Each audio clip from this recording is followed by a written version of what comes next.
survivalistes semblent bénéficier d'un regain d'intérêt dû au Covid. Cet intérêt est mesuré par l'accroissement des fans des comptes survivalistes sur YouTube, Twitter ou Facebook.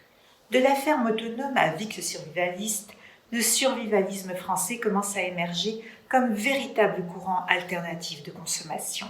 Selon Google en France, la requête survivalisme a cru de 600% les premiers jours du confinement. Souvent décrié et méconnu, le survivalisme est un mouvement qui se prépare à l'effondrement. Pour lui, les mieux préparés seront ceux qui survivront.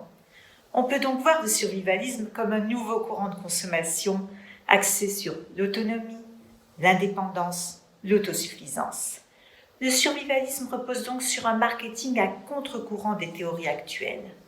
Prenons un exemple. On parle beaucoup aujourd'hui de l'importance du lien, résumé par la célèbre formule « le lien vaut plus que le bien ».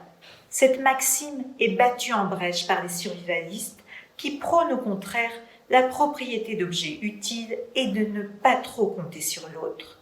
De même, le survivalisme ne vous incitera pas forcément à fréquenter le petit commerce local, mais plutôt à aller faire un tour chez Costco pour stocker des produits peu périssables. Le véhicule survivaliste est un Hummer appelé EDV, Everyday Vehicle, chargé d'eau, de nourriture, voire d'armes. Votre sac à main devient un Bob, Big Out Bag, sac d'évacuation qui vous permet de tenir 72 heures. La maison survivaliste est une BAD, base autonome durable.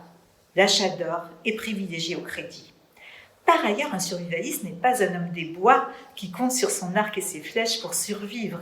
C'est un touche-à-tout technique et il recherche une technologie capable de rendre plus autonome. Tuiles photovoltaïques, aquaponie, permaculture, panneaux solaires, hydroliennes portatives sont plébiscités.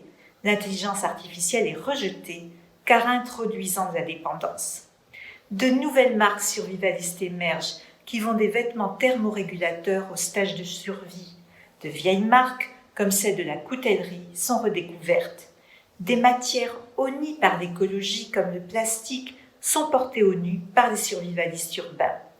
Le marketing survivaliste est une pyramide de Maslow remise à l'endroit.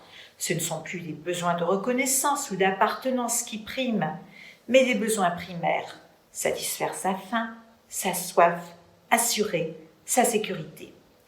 Le marketing survivaliste est en devenir, mais le marketing des survivalistes a déjà gagné.